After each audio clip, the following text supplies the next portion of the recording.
right, it looks like I am live and everything is going smoothly. Surprised. Here we go. Knock on some pressboard wood. Thank you, Walmart desk. Thank you to Log, our sponsor here for this Walmart wooden desk. What rolls downstairs alone or in pairs rolls over your neighbor's dog. What's great for a snack and it fits on your back. It's Log, Log, Log. I'm moving my microphone closer, so hopefully you all can hear me better. Thank you all very, very much here. Welcome to another episode of Joe's Disc Golf Podcast, coming to you live at 9:30 p.m. Eastern Time. I am sorry for getting a little bit late here, but unfortunately, work. You know, that thing I do for money, which is not podcasting. I do that out of passion. I love podcasting. I love talking about disc golf, and I love that all of you are watching and listening here. Thank you all very much. Now, if you follow me on Instagram, you might be wondering, where the hell is my Rive review? Or you're probably asking, where's your Rive review? Asking that to me. But that's just how things go here.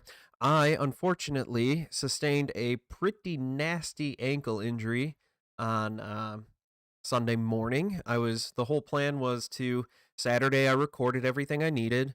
Then I did a whole bunch of work around the house. Plan was to get it out Monday, so I was like, hey, whatever, I'm going to take it easy tonight, hang out with my wife, doing the good husbandly thing and hanging out with your spouse so she don't get pissed at you and you can still disc golf and talk about disc golf. Then Sunday, I went out with my brother-in-law and proceeded to play some disc golf and made it all the way to hole 2, where hole 2, the course that I was playing is an elevated tee pad with a 4-foot drop and some scrap metal at the bottom. And I managed to take a longer run-up off a short tee pad. You can see where I'm going with this. And I fell off the front end of the tee pad. And with that, I unfortunately managed to... fortunately, I guess, I kind of saw that pile of scrap metal there. And I was able to jump over that and not test my tetanus shot, see how current that is. I was able to land on the other side of that safely from the metal, not safe enough where I could get my feet back under me, and that caused me to sprain my ankle really bad, swelled up almost instantly. I freaked out my brother-in-law a little bit. I don't swear around him, and I dropped a couple choice words that begin with the letter F, S, and B. You can use your imagination there, and there were quite a few combinations of said words. So again, use your imagination, and you can probably figure out some combination, or you can get really creative and come up with something I did not. But I landed, took an assessment of myself. I figured out that I was probably nothing broken. I later confirmed that with an x-ray on Monday morning, and yes, I was on crutches Sunday and Monday, and Tuesday, today, I am off the crutches, but still in a walking boot. So I am finally kind of getting back to normal. I'm still under some strict instructions to keep my foot elevated. I'm going to try to get that video edited and out to you guys, hopefully, in the next couple days, as the pain allows. It is what it is. But I did get one good round in on Saturday. Sunday, the first hole was okay. I parred it, and I usually birdie it. It must have been a sign. I must have really pissed off Treesus in that one because, that was not a good day. But outside of that, everything else was great. I got my Rive. I've got my Royal Rive. Check that out. That is beautiful. That is pink right there. I've got a blue one as well. And I've got another pink one. They say it's pink. It looks like purpley. And finally, my favorite one, which they call green. I call it snot green. And I hung it up at my place of work, and all of my patients asked me, why do I have a booger-colored disc on there? And I will say, spoiler alert, I threw this one a couple of times, and I threw the blue one a couple of times, and the green one, far more stable. And as I looked at them close. I held them both up to eye level. I'll try to pull this on camera. So if you're watching, I looked at them both. The dome on both of them looks almost identical. I mean, I'm sure I could, if I really got some fine measurement tools out there, I could probably find a difference, but there wouldn't be much of a distinction. So, I'm guessing that something to do with the green plastic is really making that disc way, way, way more stable. I compared the Rive to a couple different discs. I'm not going to give away too much, but I threw the Raider, the Gladiator, and the Defender. Those are all similarly numbered discs. The Gladiator actually has almost, I believe, has identical numbers. So I threw that, and yes, you can compare the Rive and the Gladiator because those are made by the exact same company. The other two, technically, yes, made by the same company, but different testing criteria. So the Defender and the Raider, not as apt of comparisons, but still pretty good. Hopefully, you will get the full breakdown in a video coming out soon. If you're in need of some disc golf reviews, discs reviewed, you can go ahead and check out my YouTube page. Joe's Disc Golf, search it. I'll be one of the first ones up there. You'll find my ugly mug throwing a forehand shot in the logo. That is how that goes. That is where you can find that. And you can look up my reviews of the Michelin and the Rakuten, two discs that have been discontinued but were a lot of fun to throw. You can also find the Penrose and the EMAC Judge up there. But without further ado, I think it's time that we get into the main topic here. And that is the U.S. Women's Disc Golf Championship. Paige Pierce did a fantastic job. She looks like she's back to her old self. She is back to playing her top-notch disc golf there. She averaged a 10-20 rated round of golf over all 3 rounds. She did phenomenally. It was absolutely amazing. On her last round, she finished 8 under par for that course. She then managed to go ahead and win by 22 strokes, or she shot a 22 under par, winning by 13 strokes. That is absolutely astounding. Paige Pierce had this to say: I couldn't feel better. The putt and the mental game has been holding me back for a few tournaments now. This really proved I'm capable of anything. 100% inside circle 1, no doubt in my mind. Baskets looked huge all weekend. I got to keep that going. I will say this, Paige Pierce looked like herself. I was able to catch pretty much all the tournament, and it was just so much fun to watch her. That was the Paige Pierce that we've all come accustomed to seeing. She was finally getting things done. She was hitting her line. She was hitting her putts. I'm glad to see that whatever had been going on for the last couple weeks was mental and not physical. Because the mental thing can drag out, but you can also get past it a lot faster. The physical stuff generally then comes with mental stuff with it. Because then you're thinking about, oh man, my shoulder. Let's take Simon Lizotte here for an example. Hurt his elbow. He is going to be tentative starting out throwing some shots, like especially when he was earlier on in his rehab doing his stuff there. He is going to be tentative on that, and that is 100% normal.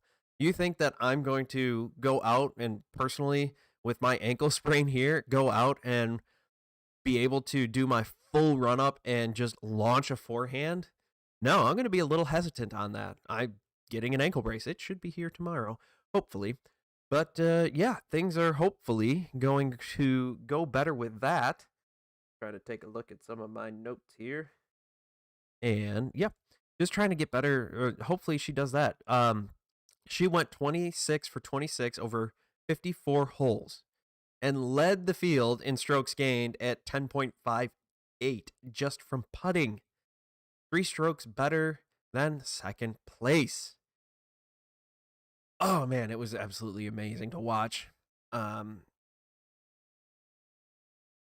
She also had this to say about some mistakes that she had. It wasn't anything that I did. It was kind of mistakes that she made early. Sorry, this is Paige Pierce. Sorry, I'm mixing up my quotes here. Paige Pierce talking about Haley King early, who really put up a good fight up at the beginning there, and but didn't end up as close in the end as everybody thought it would have been. It wasn't that I anything that I did. It was kind of mistakes that she made early. It took a lot of weight off my shoulders. Maybe you couldn't tell, but I was panicking. I was super nervous. My heart rate was at an all-time high. I went birdie birdie really separated. It was going kind it was kind of going to be hard for her to catch me after that. King started out with just a two-stroke swing against her, and it was absolutely insane. I'm really excited to see Haley King. She is very young. She's very new to disc golf, and hopefully she keeps growing. I mean, she was supposed to tour all last year, and had she done that, had she got all that in, I would have loved to see what she would have become this year. I think she would have been absolutely amazing. But the COV came out, the COVID, the Rona, the demonetization flu came out, and unfortunately that put a damper on a lot of things, and she wasn't able to tour like she did, but she's able to still play tournaments. It wasn't that she was impossible for her to play tournaments, but she was able to get it done, and it was great to see that. Stop freaking out. Um, Hopefully, like I said, hopefully that this will be a great sign of things to come. This will be maybe a three horse race when it comes to the FPO side, where we'll be talking about Paige Pierce, Katrina Allen, and Haley King.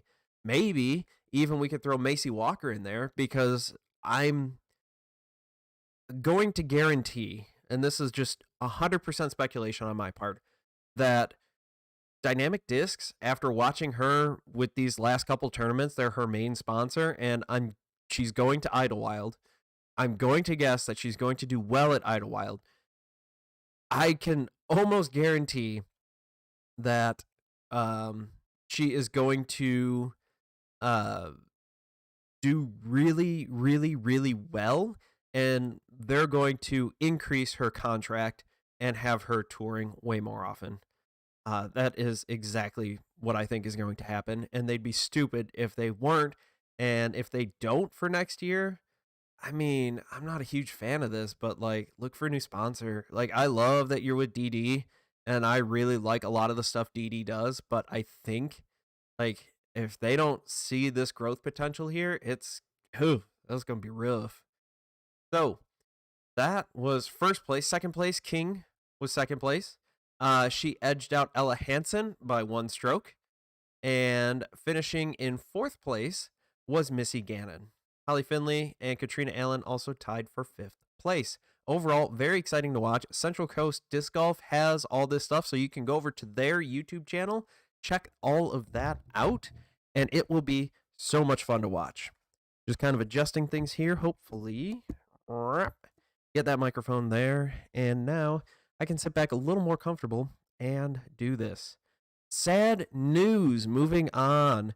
Disc Golf Network confirms no live Masters Cup coverage. This is so sad. After months of troubleshooting and due to a lack of cell service in De La Vega Disc Golf Course, the Disc Golf Network did absolutely confirm that it is not an option for the Santa Cruz Master Cup. This is a national tour event. They have done so much work. They worked with Verizon. They worked with all these different partners trying to come up with some kind of solution to be able to get this to work. And unfortunately, they couldn't do it. It's not in the cards. There's just no coverage there. We worked with both LiveU and Verizon for months in attempts to activate a temporary network on site. Disc Golf Pro Tour CEO and director Jeff Spring had said, "We were able to find ways to improve the signal. We ultimately were not able to enhance connectivity to a level that we were confident in to execute a live broadcast. These efforts including testing with signal extender units from LiveU, as well as on-site visits from Verizon's crisis response team, experts in activating cell and Wi-Fi networks in hard-to-reach areas." So whatever's going on at De La Vega, it is impossible for them to get great service, or at least service that would be helpful to get them connected. One method that could have worked would be the cell on wheels provided by Verizon, but it's reserved with events for over 50,000 people, stuff like Super Bowl, Boston Marathon, or other emergency situations. So it's really unfortunate that they couldn't get something to work there. So um, Spring had this to say: we're committed to doing everything in our power to find solutions and even replace events when necessary. So this is also in response to adding the Des Moines Challenge after the Sula Open was postponed due to travel restrictions. It's unfortunate that that happened. They've done a pretty good job of trying to get everything to work out here. It's just unfortunate that some stuff just won't work. And we will be without our live coverage of the Masters Cup. And I'm devastated, to be completely honest. I love watching disc golf. I love watching all that stuff. I really like doing these wrap up things. And I'm trying to keep them short and sweet and concise.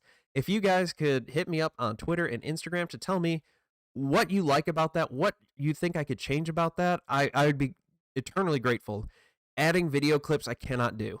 I'm too concerned about copyright strikes and issues with that.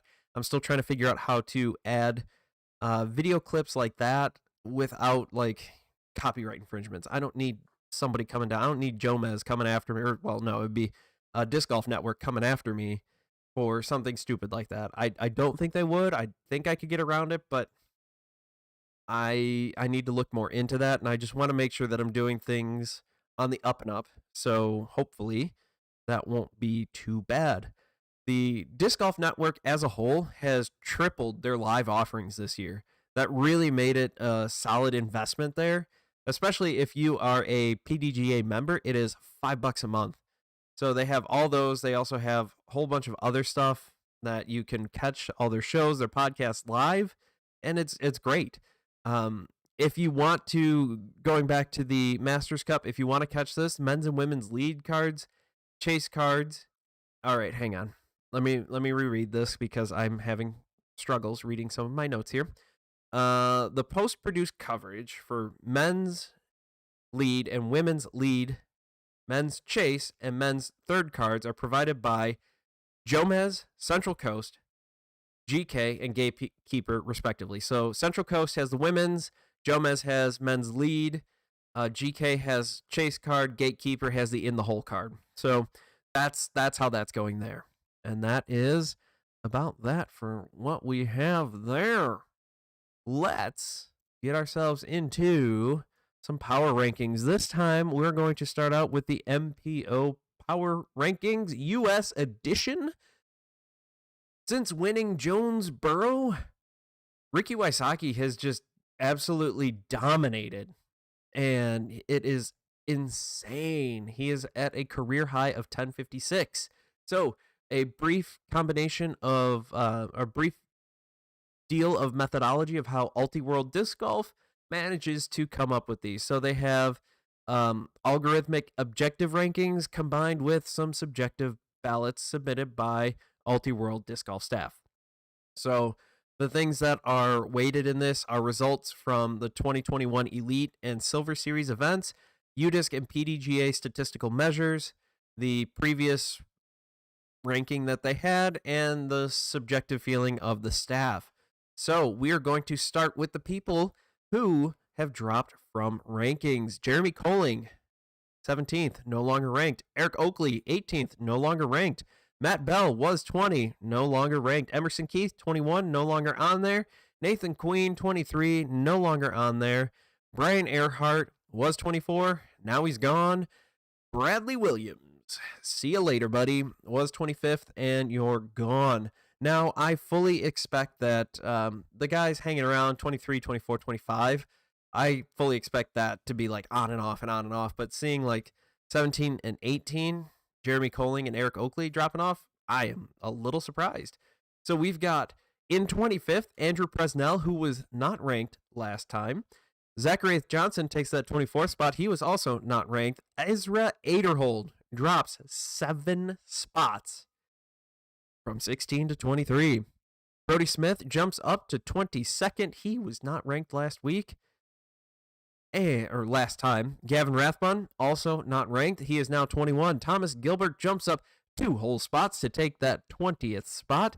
Kyle Klein drops 4 spots. He is now ranked 19th. He was 15th.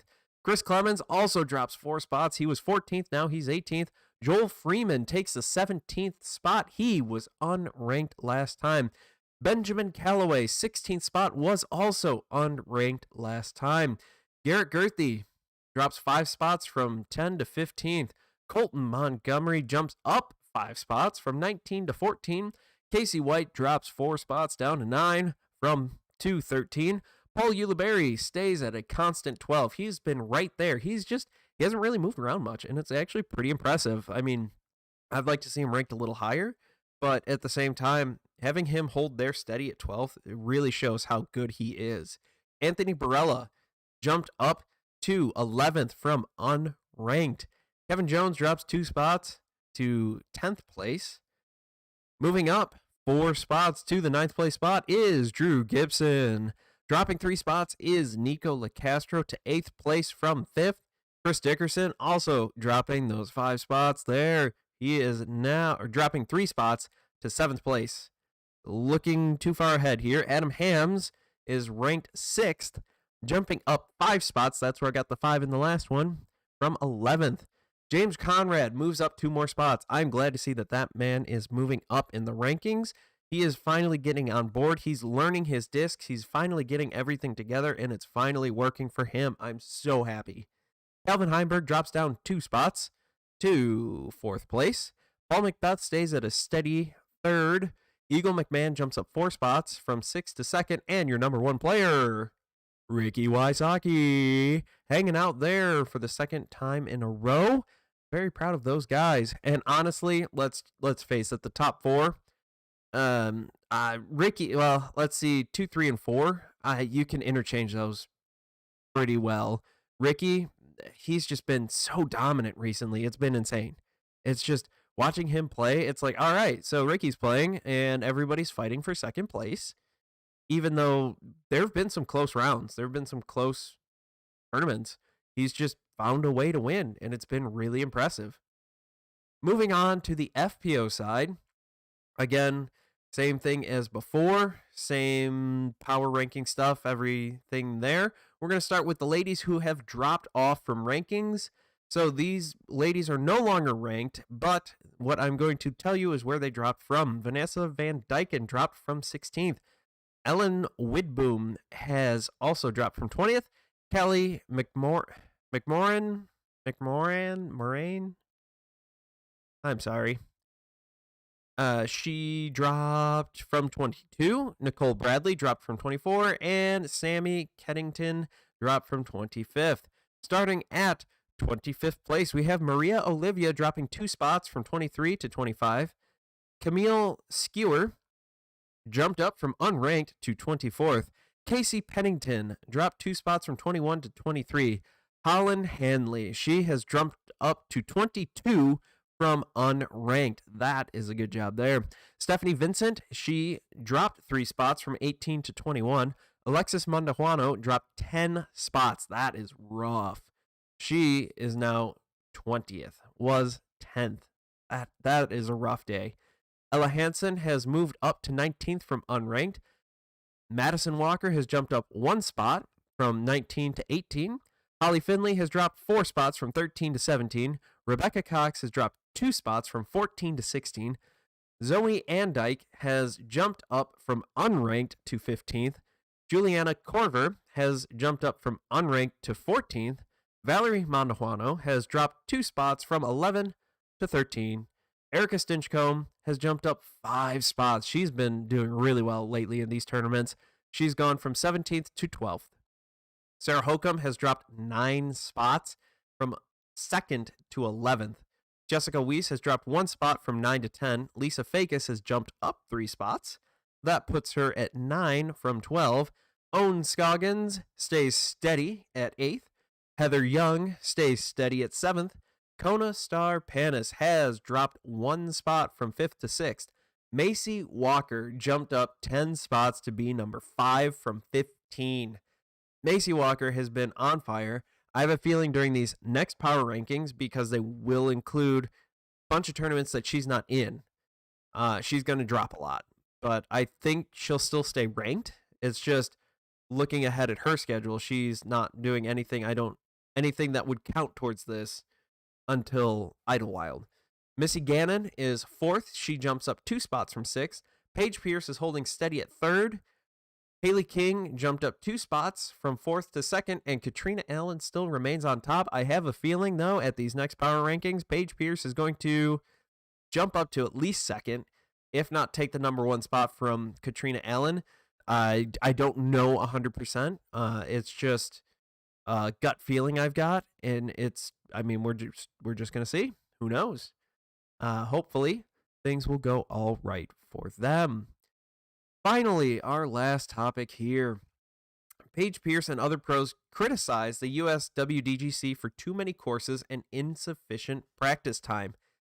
Getting to think about this, I was a little confused when I saw that, and then I read a little more into it. That this is what Paige Pierce had to say. I'm just gonna tell you exactly what she said. We play 3 different courses at the PDGA major championship. A lot of us top athletes are coming straight from another tournament where we need a rest day and a drive day, and time to learn the course if we're going to play our best to the best of our abilities. My question to the PDGA, what do you do? Why do you keep doing this to the women's division? The men play 1 course and they learn it and play it well, and the women every year have to play multiple courses. And on top of that, the courses don't close down, so we're out there practicing practice rounds that take 3, 4, or 5 hours because we're behind a bunch of locals. This is not professionally done, and I'm calling you out. Get your stuff together, PDGA, and fix this. I agree. I don't know why. And I think kind of taking this, in my opinion, the men, I think, should play 2 courses. I think you play 1 course day 1 and then 2 courses days 2 and 3 for rounds 2 and 3. I think that's how that should work. I think the women should do the same thing. I 100% agree that the PDGA and Disc Golf Pro Tour and the Majors Committee have been focused way more on the men's side and not the women's side, and just kind of going, yeah, we got 3 courses here. That's fine.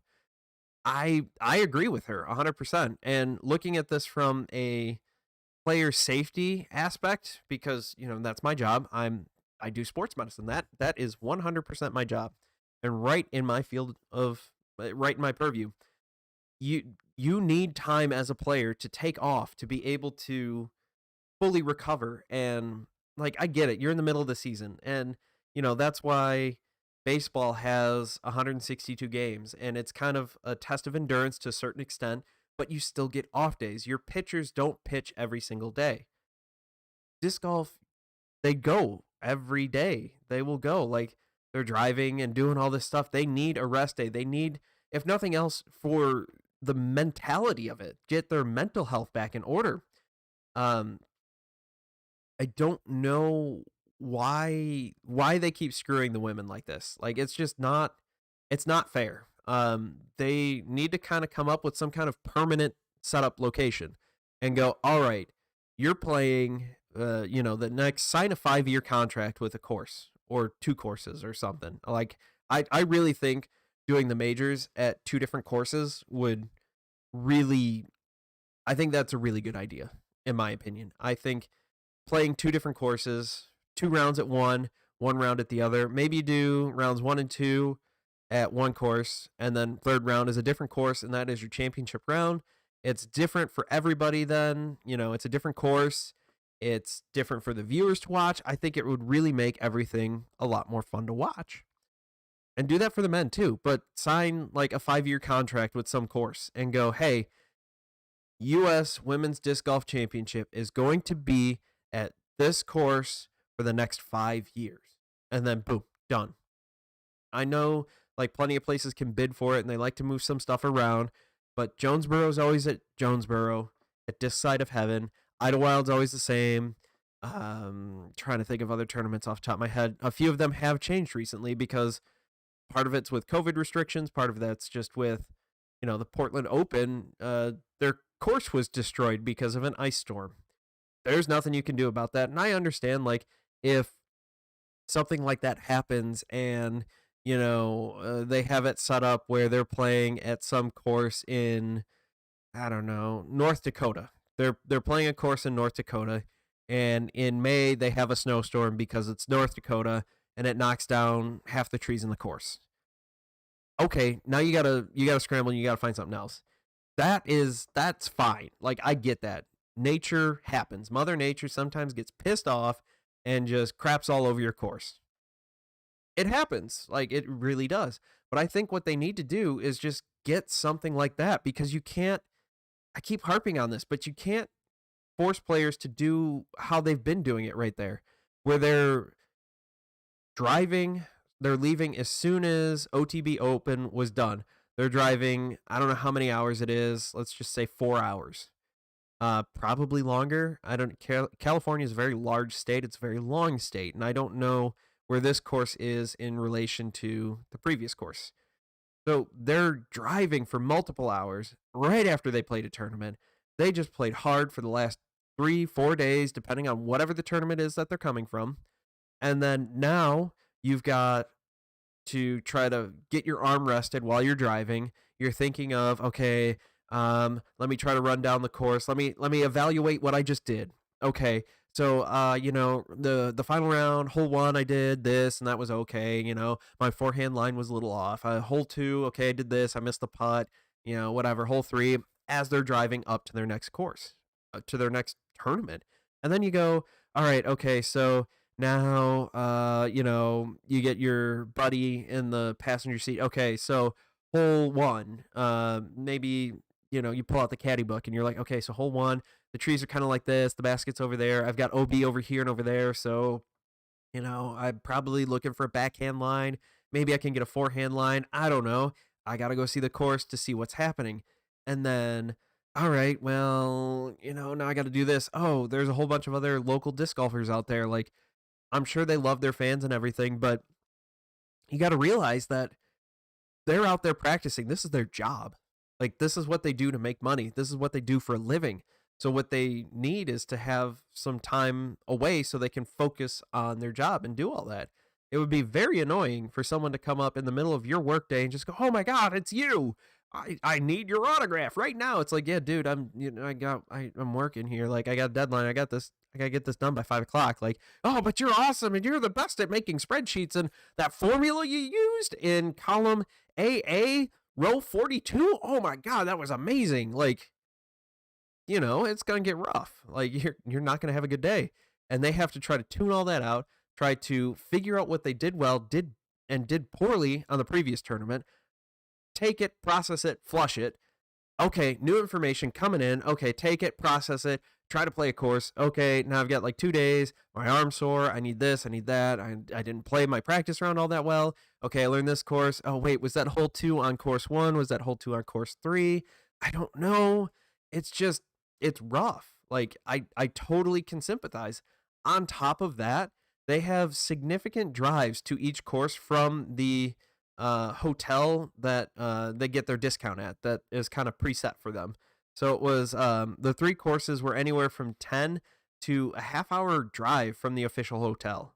That's kind of rough. Like, that's a lot of extra driving as well. Like, I get it. You're gonna play tournaments where the course is, it's gonna be 10 minutes away or 15 minutes away. That happens. Like, sometimes some locations, the courses are remote enough where you're going to have a bit of a drive, and not everybody drives the Paul Macbeth camper van. They call it camper van, motorhome. These old folks, with their motorhomes driving through to Arizona, the snowbirds. But it's rough. Like, and I totally sympathize with them. The more I thought about it, the more, like, I got pissed off, because I don't want to do that. Like, as a player, as a disc golfer, like, I mean, I find it incredibly annoying when I'm playing a C tier, driving 2 hours in the morning so I could get there at 7 a.m. So I'm up at 4:30, driving, leaving my house at 5 to get there at 7 to try to get at least one round in, or at least walk the course before my 9:30 tee off, shotgun start. Like, how many times have we all done that? We find that annoying as C tier, or even, maybe it's not even a sanctioned event, and you're just sitting there going, okay, well, I got to try to learn this. Whatever. It doesn't make a difference. If I do well, I do well. If I don't, I don't. Not a big deal. However, none of us are trying to make a living on it. These, as I want to say again, these people, Paige Pierce and Katrina Allen, all these ladies this is how they make their living. Same with the guy side. Like, the guys, they don't get jerked around as much. The girls, like, it's not that great. And even worse, that the caddy book notes came out the day before for one of the courses. It was rough. Like, I don't know. They're not giving the ladies a fair shake on this. And I think we could have seen even better disc golf across the board had they actually had time to recover and do more with it. Like, if it needs to change location to somewhere else in California, or change the time of year, swap it out for something else. So, there's some Silver Series stuff that a lot of the pros don't do. Have them swap that around. You guys set the schedule. So that's what I don't get. But I think that's all I've got for now. I mean, at this point, I feel like I'm just starting to repeat myself, and that's not a good sign. You guys don't want to hear me say the same crap over and over again. It's just frustrating, to say the least. But on that frustrating note, I hope I didn't leave you frustrated. I hope you are walking away satisfied from this podcast and this live stream. But I want to thank you all for watching. Hopefully you enjoyed all this. If you did, go ahead and smash that like button. Share this with your friends on Twitter, on Instagram. You can find me there at Joe's Disc Golf. On Facebook, you can find me, Joe's Disc Golf. You can search that. YouTube, if you're not watching on YouTube, if you're watching on Twitch, or maybe you're listening on an audio podcast, that is also at Joe's Disc Golf. And if you're watching on YouTube, or if you're watching on Twitch and you want to listen to me instead of looking at my ugly mug, then you can always go to Joe's Disc Golf, anchor.fm/Joe's Disc Golf. That will take you right to my page, and you can subscribe there through Anchor. We're also on Apple, Spotify, Google Podcasts, Breaker, and a couple others. iHeartRadio, I think we're on as well. So if you like all this stuff, all this content, thank you. If I've earned it, and you feel generous enough to give a donation, you can go through anchor.fm/Joe's Disc Golf and contribute there. $1, $5, $10, whatever. Anything would be greatly appreciated. It helps me bring you content like this. Helps me to not hopefully break an ankle, which fortunately I didn't. It helps me to just get better content to you in a faster, more timely manner. I want to thank you all for watching. Again, don't forget to like and subscribe, share, Twitter, Instagram, all that fun jazz. And don't forget to thank Treesus for any great tree kick that you get. And repent and reflect for any tree kick that has thrown you deeper in the woods, because you have definitely transgressed against Treesus in some form or fashion. So repent your evil ways. And thank you all for watching. I've been Joe. You've been awesome. Can't wait to see you all on the next live stream. That happens Tuesday nights, 9 p.m. Eastern Time. I do need to update my Twitch away, so I do know that happens. But for those of you listening on audio podcasts, I usually get this up within a couple hours. Thank you all for watching and listening. You guys have been awesome. See you all next time.